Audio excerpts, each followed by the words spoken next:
Hello and all, welcome to a Galaxy Man Show interview show. So for today's guest is this incredible actress and singer known by the name of Rebecca Chalon. So I'm about to give her an ad into the live now to have a chat with Rebecca about her new song release and upcoming projects and stuff that she's been in. So yeah, here we go. Hello, how's it going? Good, how are you? Yeah, pretty good.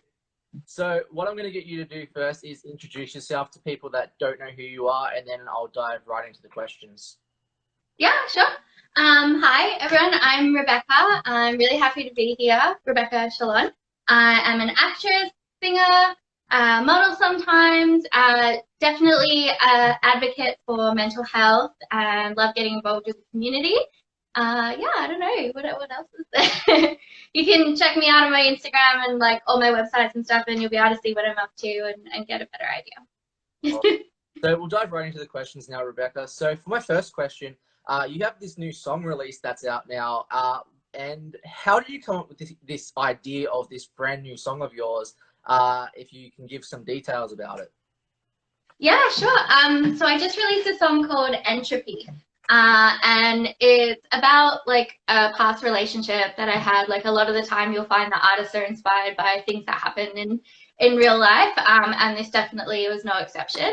A lot of the time when I'm writing, I'll sort of pick like scenarios and things like that I've been through or my friends have been through kind of thing, and I'll embellish on that concept. So while it's not always like exactly the same, it definitely has like a root in real life. This particular song was about a manipulative ex. But it's quite cathartic to sort of release that, and I wanted those sort of dark vibes, sort of Billie Eilish style, Miss Mister, that sort of thing. Yeah, I feel like it's kind of because my voice is kind of like poppy, I guess. So it's nowhere but the vibe is like Billie Eilish. So I feel like it's like Billie Eilish, cross Selena Gomez, if I was to put like a vibe to it, but in no way comparing to those artists. Like I love them so much. So I don't know, just doing my own thing and hoping that people like it. Awesome. On to my next question. Why should people actually listen to your song? If they want to, I guess. For me, music and art and, being able to do what I do, I literally can't do it without people listening and appreciating it. So it means a lot when people take the time out of their day to listen to my music or to watch the projects that I'm involved in, because I literally could not have my job without the support of other people. So if you want to support me and you like what I do and you enjoy it and you just want to vibe out with me, then yeah, give it a listen, give it a watch, all that sort of thing. Awesome. So Very appreciative. yeah. So for my next question, you were actually in this film back in 2014 called Twisted Minds, and you played a character called Casey. What was that experience like for you? That was so much fun. So that was back in Perth. So I was born in Perth, Australia, and I now live in Vancouver, Canada, because there's just a lot more opportunity in terms of like Hollywood and all the things that I do. I'm very lucky and blessed to be here. But back in, I think it was like 2014 or something. I maybe even before that. I don't even know. I was young, and it was a really good experience because in Perth there's not a lot going on in terms of film, so the opportunities are few and far between, especially to be playing like a supporting role like I was there.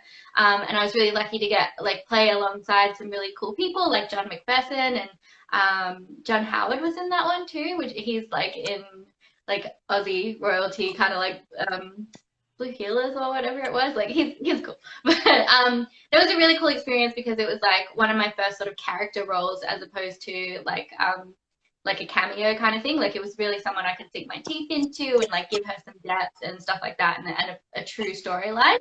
I was very new to like all things set and everything like that, so it was a very surreal experience having people, all around me and like, getting my wardrobe together. And there was a scene where I had to like take a bite of toast, and that was insane because every time I took a bite of the toast, like for continuity, they'd like get rid of that toast, get me a new toast, and it was dry toast as well, so that we had like the crunch sounds, and it was right before lunch and people were starving and I felt so bad.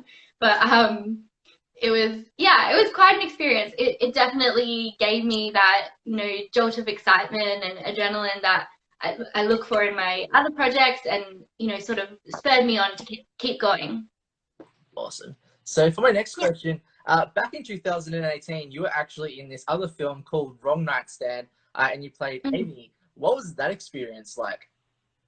Wrong Night Stand was another Perth one, written by the Huxley brothers. They are a very talented bunch. Again, working with John McPherson as well. He's quite prominent in the Perth like film community. That was really fun. She actually she ended up being sort of like a, you know, a little teaser role. Without giving it away, she's at the end of the movie. But the idea behind her character was that if the movie was to get a sequel, then that's what I would have, like, I would have been a key player in the next sort of movie. So that was really interesting because, like, my character didn't really drive the plot or anything like that, but it was still a really fun experience. We rented out a Gelare. I miss Gelare. Oh my God, they don't have that here. It's so good. But yeah, again, like, I was really lucky to be working with people that were my friends. So, well, are my friends. So it was a really good experience, a lot of fun, a lot of talented people in Perth. Like, it's scary good, like how many talented people are in Perth, and I really wish they had a bigger platform to show what they could do. Awesome. But yeah, those were kind of like my first experiences in film, like when I was a baby. So for my next question, you were actually in this CW project called iZombie. You only did like production assistant work on it. What was that experience like? So, being in Canada has been amazing. Like, there's been so many different opportunities been afforded to me in the film industry, and one of those is working in like the locations department. So I've been lucky to work in locations and wardrobe, background coordination, assistant directing, and director's assistant. Like, all sorts of things that I've been able to do. iZombie was one of my favorite shows to work on, and it was probably one of the shows I worked on for the longest. I was part of like quite a few seasons for that. And I kept going back because the team were amazing.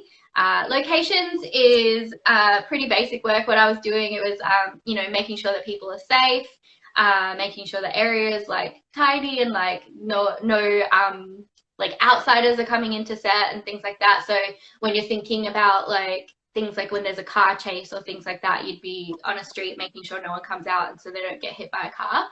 But one of the fun jobs I got to do was to guard the cast sometimes, because we had quite a bit of paparazzi out on iZombie. So sometimes my job would literally be to like ruin photos. So I'd just be like standing in front of the cast like, hey, so that they couldn't use those photos and things like that, and just sort of keep the fans at bay. But the cast were very gracious, and usually did take some time to sign things and everything for the people that were waiting for them. Awesome. Yeah. I do actually really ask, cool. who did you actually meet out of the cast of iZombie, if I can ask that? I met like pretty much all of them. So like it's like you're working, so you're not really like socializing and stuff. But being a PA, like you're usually, you know, keeping things safe, or like staying in a room when other people can't be in it. So sometimes I would be in the cast room looking after their stuff. So in between takes, they'd come back in and chill out. Sometimes they'd talk to me, sometimes they wouldn't. Like, it just depends, because they have such long days. Like, Rose could sleep anywhere. She's amazing. Like, and it's a talent you need to have on set, because this poor girl, she was pulling crazy days every day, because she was in practically every scene, and then the amount of makeup and like work it takes for like to get the zombie look and stuff, that's a long time in like either side of her actual call time, like on set. So she was pulling the longest days of anyone, and she was always so nice. Like, she's hands down the nicest person I've met on set. She always like say hello to you, and at the end of the day she'll say thank you for your work. Like, she was adorable. But I met the rest of the main cast as well. So like Robert Buckley, Raoul Coley, I think, and Malcolm. They were all there as well, and they were all they were all really delightful. And I got to meet some of the like, you know, day callers as well, which was cool. Awesome. So for my next question, you also actually worked on the Power Rangers reboot movie, and you did a scene from there. What was that like? I didn't act on the Power Rangers. I was again in locations, but that was really fun because Dacre Montgomery, the Red Ranger, he's from Perth, and I was just like sort of standing around and like chatting, and he picked out my accent and was like, "You, where are you from?" So I got to talk to him, which was really cool, and I met the rest of the cast. But that isn't the norm. Like when you're a locations person and things like that, like you don't always get to meet the cast and everything. That's just, you're lucky if you do, and you are working, so you're definitely not like, oh my god, can I please have a picture or anything. That's definitely a no on set. But I have been really lucky to have some really lovely like casts. Like I think probably the biggest name that you'd probably be interested in was Mark Hamill. So Luke Skywalker, I met him on the set of The Flash, and that was awesome because I loved watching him work, because I first and foremost I am an actor, and I do try to like, you know, work on set and do other roles, but it's you know, you get what you like put into it, you know what I mean? Like you could go there and just do your job and not see anything, but for me, just being on set is amazing, and having the opportunity to be around these actors and see what they do, see what their process is, how they work in between takes, how they interact with the director. It's all so valuable. Like it's really valuable information for me, so that when I do book those gigs on set, I have a better idea of what to do and like, you know, where to put myself so that I'm not like causing any stress or anything like that, and have a better understanding of how things work, so that because you do get divas, like you do get people who are on set and are just like, excuse me, like that was a perfect take, why aren't we ready to go? And it's like, well, you have to, there's lighting, like there's things going on, like it's not just you. So I feel like it gives me a little bit more of a well-rounded perspective. Yeah. Awesome. So for my next question, who actually inspired you to get into creating music and into acting? Such a hard question, because like I feel like inspiration is constantly there, but like if you're talking about like the very first time I ever got to perform and like you know, got a taste for that, I would definitely have to credit my parents for that, because they, you know, they saw something in me, saw that I was a little performer, and they, you know, they ran with it, and they never like forced me to be on stage or anything like that. They always let me choose what I wanted to do. And they just like, they were so encouraging and always loved that creative spirit. So like my mum has always been so unbelievably artistic and creative in terms of like painting and miniatures, and like always activating my imagination. And my dad is a musician, so he plays the drums and he sings. So I grew up around his gigs and things like that, and it was just kind of normal for me to just sort of go on stage. Like there was one time when I was little, I just went on stage while he was performing to ask for like money for a soft drink.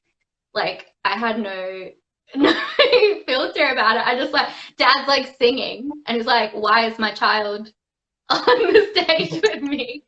I think mum was having a moment because she just let me go and she wanted him to take a break. But yeah, I ended up just going in there, and dad used to like let me sing and stuff when I went on stage. And also church as well. They were all like, they were very into like the church choir and stuff. So I sort of started singing at school choir and church choir, and just, yeah, I've always loved singing and performing and acting, and it just sort of grew from there. Awesome. So for my next question, what have you learned about yourself as a person during COVID this year? During COVID? Yeah. Oh my gosh. So much. So in Vancouver, we had like a little bit of a lockdown, and we kind of still are in it. Like it's still isolated, and there's like curfews, and in terms of my life, it completely changed, because every single minute of my day was scheduled before COVID, and I was working 15-hour days on set. I was also working like in a spin studio. I was really active. I was out and about, always with friends, always at karaoke, always hiking, hardly ever home. And then all of a sudden, all of my industries were shut down because they're all like customer facing. So things that I do, like working in fitness, working in film. I also am a Disney princess at kids' parties, so I play like Princess Jasmine, and all of that like stopped. So I went from having like so much interaction with people and a very fulfilling life to like nothing. And it was quite an adjustment for me. And I'm really grateful to be in the position to take advantage of this time and space. You know, our government's, the Canadian government's done really well in terms of my position, and definitely checking my privilege that I'm able to, you know, have some money coming in and not feel the stress to like put myself at risk, because I am asthmatic and I have low immunity, so it would be dangerous for me to be in like high traffic areas.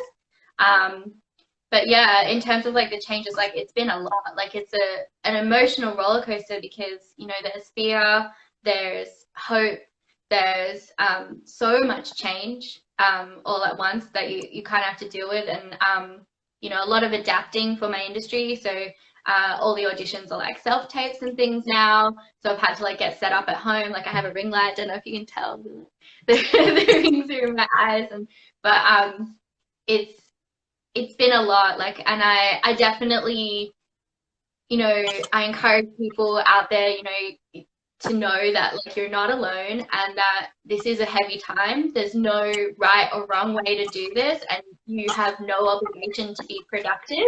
That was something I kind of struggled with at the beginning, because I was like, I have to use this time, I have to do this, and then I kept feeling like really depressed that I wasn't doing things. But eventually you do find your groove.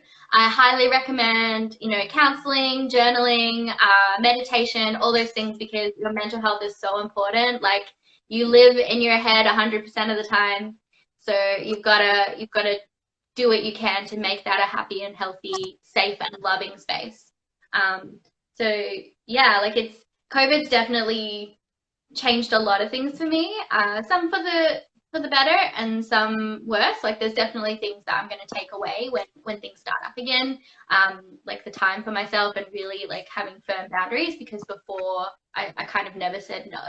And my sister's always telling me like, if you never say no, where is the power in your yes? And I'm like, I don't know. But yeah, just learning lessons, taking the time to like soak that in. A lot of ups and downs, I guess, is the answer to your question. Sorry, I went off there. No, you're all good. You're all good. So for my next question, if you could be in any TV or movie franchises, what would it be and why? Any TV or movie franchises. I would actually love something like iZombie or Alias, or there was an Eliza Dushku one called like The Dollhouse, because I love those ones because the main character gets to be something else every time. So even though you're you know, you're bringing depth to your own character, like with Liv, like she was Liv, quintessentially Liv, but she also had these fun brains to play with, and she got to play with like different sides of her personality and grow through all of those different like characters within herself. So I would love to be a part of something like that, because it would be exciting to play and challenging as an actor. I also love like New Girl and things like that, because it's just fun and quirky. In terms of like movies, I would love to like, you know, play a power female kind of thing, like something like Wonder Woman, or you know, just someone like Captain Marvel. That would be really cool to be inspiring to others, and you know, have people look up to you kind of thing. But it would also be a lot of pressure. But I'm part of a movie franchise called With Friends Like These, and I do love being a part of that. I just I hope that it's more well known at some point, so that we can do the sequel, because that would be a lot of fun. Yeah. So on to my next question. What are the positives and negatives into the acting and music industry, and how do you get through those negatives as a person? Yeah, there's a lot. It's a ride, because, you know, Hollywood is one of the most discriminatory industries that you can work in. It's like one of the only industries that can sort of go, no, you can't have the job because we don't like the way you look. So whereas in other industries that would be like highly illegal, because it's got nothing to do with your skill. But with with Hollywood and things like that, your look is a really big part of what you do. So there's a lot of judgment, and you do come across people that are quite blunt about it. So a lot of the time, like I'll be going out for roles that are like ethnically ambiguous and things like that, and I'm often told that I can't be Australian, even though I am Australian, because I don't look Australian, like the blonde hair, blue eyes, the way that they portray that in Hollywood. And that is changing. We are seeing a little bit of a shift, and we're seeing a lot more diversity and a bit more emphasis on representation, which is great. And I love that. But it's definitely a challenge, you know, when you're being talked about as an object as opposed to a person. So even in saying that, like a lot of the times my appearance isn't necessarily my own. So I love crazy colored hair. I love dyeing my hair and things like that. Like earlier in COVID, because it was quarantine, I had like pink hair because I knew I wouldn't have to be on set. But now that we're sort of getting back to work, I had to dye it back to like a normal color because that's what's marketable and doesn't like put me in like a box kind of thing, because I'm not really all my own. I'm someone else's vision. You know what I mean? Yeah. So a lot of like they can demand things of you, like we need you to put on 20 kilos, or we need you to lose 20 kilos, or we need you to be blonde. And you can lose a job for that as well if they don't have the budget for like wigs or time for you to like get your hair dyed or whatever. You can lose a job just simply for something like not having green eyes. Like, so that's definitely a challenge. There's a lot of like divine timing to this job. So you have to have a thick skin and not take all the rejections personally. So on to my very last question. What new projects are you currently working on that you would like to announce on the show?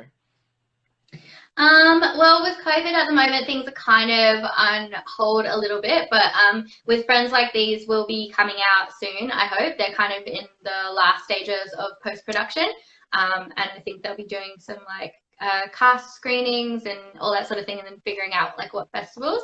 So with Friends Like These would be a really great one to sort of keep an eye on. Definitely check out my IMDb, and you can see like any projects that I'm attached to. In terms of music, I do really want to, you know, be releasing some more songs soon, and I do have some in the works. And you can follow Boxes by Button on Instagram, because the concept behind that is kind of like going to have all different boxes. So like the entropy is from like the black box, which is like the darkness and all that sort of thing, but there'll be like a country one and like a butt box and things like that. So there'll be all sort of styles. Because another thing that I find in the industry is they always want to put you in one little box, and then that's where you are, that's where you live. You're not allowed to like anything else or do anything else. You are that. And I kind of resent that, because I have a pull to like a lot of different creative things. So yeah, just follow along my socials and like IMDb, and hopefully you'll like. I have a Patreon as well if you wanted to support my like studio time stuff. That's actually how I released Entropy. It was thanks to my patrons. They paid for the distribution costs and everything like that. So it's really validating and really wonderful to be able to like release my things because people believe in me, and because they are supporting me. Like I literally cannot do my life or anything that I do without the people at home watching and the people that support me. So like I'm so unbelievably grateful. Like it means a lot. So thank you. Yeah. Awesome. So can I just say thank you so much, Rebecca, for appearing on my show. It means so much that you appeared on my show. Any last final thoughts or anything that you would like to say? Well, thank you so much for having me. Like I love it. Like this is great. This is so much fun. I really appreciate the opportunity to come on here and talk about what I do. Your questions are really thoughtful, so thank you. Yeah, just I guess everybody out there, keep going, just keep swimming. Times are heavy. Like you're right where you need to be. Don't worry.